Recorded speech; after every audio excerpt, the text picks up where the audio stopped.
Всем привет, с вами Зура. Если вы зашли на это видео, то скорее всего вы любите аниме, или же вы любите Сталкер, а может вам нравится и то и то. Я из последней категории. Лично я бы никогда не подумал, что японцы могут вдохновиться книгой по вселенной Сталкер, а именно повестью Аркадия и Бориса Стругацких «Пикник на обочине», которая была написана еще в далеком 1971 году, в которой рассказывается, что некие сталкеры стали пробираться в запрещенную аномальную зону и искать различные артефакты, за которые можно выручить солидные деньги. Так вот, сейчас мы с вами разберем и проанализируем пару серий аниме под названием «Пикник в потустороннее», которая вышла зимой 2021 года. Для начала прочитаю краткое описание с сайта. События сериала развернутся в Токио. По сюжету главная героиня Сарао находит вход в аномальный мир. Необычное тихое место, полное древних руин. Там девушка сталкивается с множеством аномалий. Она едва не погибает после встречи со странным существом, когда на помощь ей приходит Торика Нисина, юная сталкерша, добывающая и продающая за большие деньги найденные в этой зоне артефакты. Вместе девушки попытаются раскрыть тайны этого аномального мира и выжить в нем. По описанию можно сделать вывод, что что-то от вселенной Сталкер здесь есть. Аномальный мир, сталкеры и, конечно же, артефрукты. Те самые, за которыми сталкеры прутся в зону. Заранее сделаю небольшую оговорку. Это не экранизация повести, написанной Стругацкими, а самостоятельная отдельная история про совершенно других героев, но с некоторыми элементами из лора вселенной. Первая серия начинается с того, что юная девушка лежит в какой-то луже и размышляет о том, что если бы ее не стало, то никто бы даже не заметил, потому что у нее нет ни одного друга.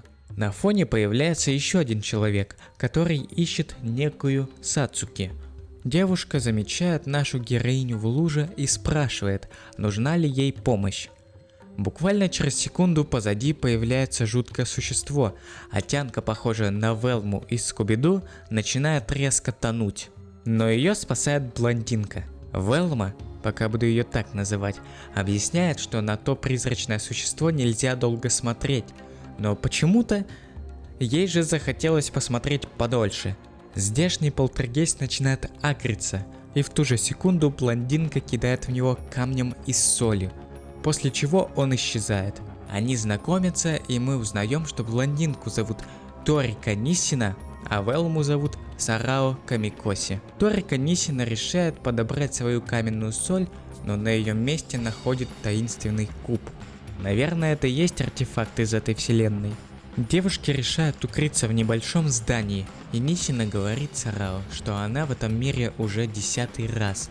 Они разговаривают о всяком, и оказывается, что призрачного монстра зовут Куне-Куне, персонаж из городских легенд, который появился в 2003 году. Кто на него долго смотрел, сошли с ума. Сарао замечает, что они не отражаются в кубе, пугается и откладывает его, а Нисина думает в другом направлении. Ей интересно, можно ли продать эту диковину? Сарао называет этот мир потустороннее. Происходит что-то похожее на взрыв за дверью, и оказывается, что девушки вернулись в обычный мир в Токио.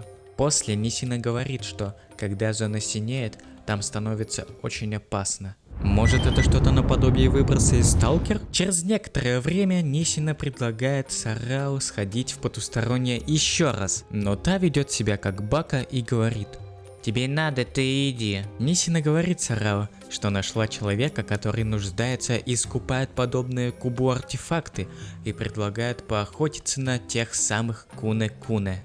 Спустя некоторое время Нисина ведет Сарао в свой проход, через который она попадает в потустороннее. Этим проходом оказывается лифт. Чтобы попасть в другой мир, нужно ввести правильную комбинацию этажей. Но было пару моментов, на которых я чуть не соорудил кирпичный завод. На разных этажах были различные монстры, которые выглядят довольно жутко. И вот они снова в потустороннее. Нисина говорит, что огнестрельное оружие попадается в этом мире довольно часто, чему Сарао сильно удивляется, потому что она думала, что только она знает об этом мире. и что она одна могла проводить в нем время без людей. Но по факту все иначе.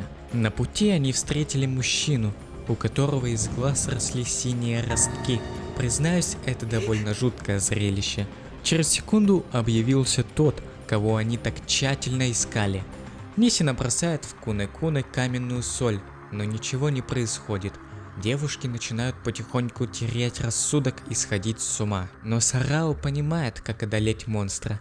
Она должна посмотреть на него и осознать, что он настоящий. И только после этого он станет материальным, и его можно будет уничтожить. После зрительного контакта у Сарао начинают всходить ростки на лице, но Нисина вовремя успевает их удалить.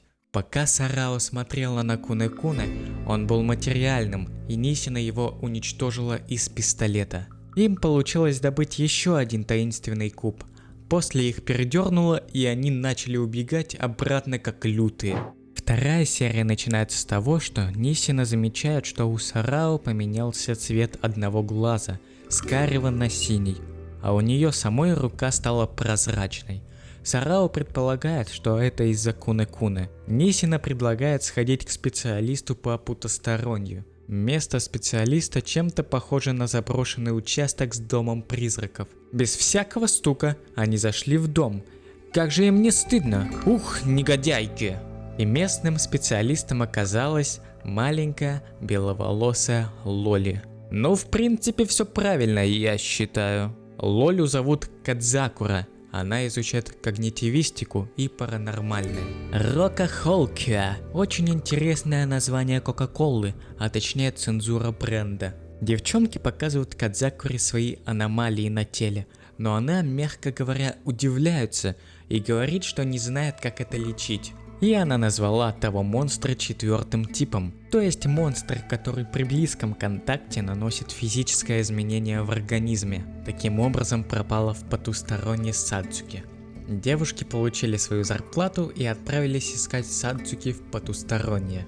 Снова на разных этажах происходит какая-то аномальная активность, и они выходят в потустороннее. Нисина замечает, что Сарао ведет себя как-то обиженно и говорит ей об этом. У них начинается небольшая ссора, и вдруг из-за кустов выходит мужик с автоматом. Мужик говорит, что если девушки сделают еще шаг, то они погибнут, и объясняет это тем, что в этой области множество глитчей, так называемых аномалий. Что меня очень порадовало, так это то, что он проверяет аномалии болтами, ни о чем не напоминает. Сразу вспоминается, как ты проверял аномалии в Сталкере. Дед немного сходит с ума и путает Сарао с Митикой, но он быстро приходит в себя. Мужик рассказывает историю о том, как жители из зоны похитили его жену прямо у него в квартире. И что он ее ищет уже очень долгое время, попутно изучая тайны потусторонья. Нисина спрашивает, не видел ли мужик ее подругу, но он ответил, что в зоне редко можно встретить обычных людей. Они натыкаются на странный след и решают пойти по нему. Следы привели их к старому большому зданию.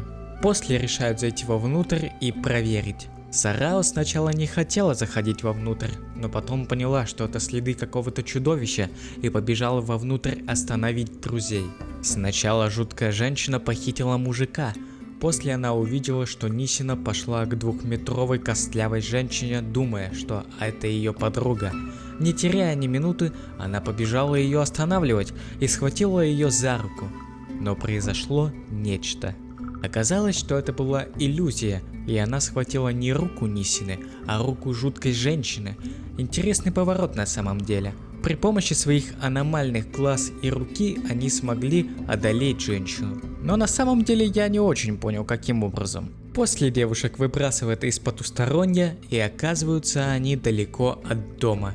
Так что мы можем им пожелать приятной прогулки от гор Тиба до Токио. Подведем небольшой итог. Аниме о потустороннем аномальном мире, пропитанный сталкерским духом. Конечно, не канон, потому что, как говорится, зона должна быть без баб. Но тут можно опустить этот момент, ведь аниме не экранизация Сталкер. Мы имеем интересных персонажей, кстати, мужика жалко, надеюсь он вернется. Приятную рисовку и визуал в целом, хотя CGI модельки меня немного напрягают. Мне, как фанату вселенной Сталкер, очень понравилась данная концепция, и однозначно это аниме теперь будет согревать мне душу. Всем спасибо за просмотр, не забывайте ставить лайки и подписываться на канал, обязательно включите уведомления, чтобы не пропускать мои новые видео. Если вам не сложно, сделайте репост, поделитесь этим видео со своими друзьями и помогите моему каналу в продвижении. Всем удачи и до новых встреч!